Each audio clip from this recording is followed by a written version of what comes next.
خب سرآشپز ما امروز میخواد غذا درست کنه. به چی فکر میکنه؟ خوراک مرغ، قلی ماهی، کوکو سبزی، آش رشته، آش خوب، کشک بادمجون، میرزا قاسم و نون سیر.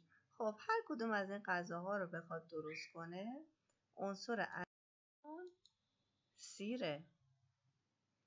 به چه سیری نیاز داره؟ سیری که طبیعی باشه، ارگانیک باشه و تازه باشه. بهترین سیر رو هم همدان داره.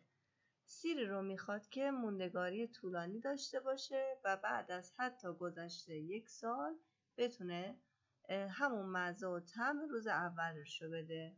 خب چه سیری رو پیشنهاد می‌کنیم؟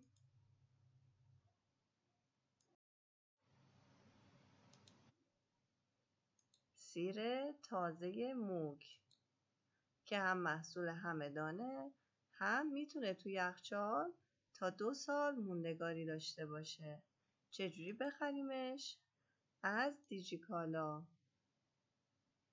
سیر تازه موگ رو سرچ میکنیم و اونو تهیه میکنیم.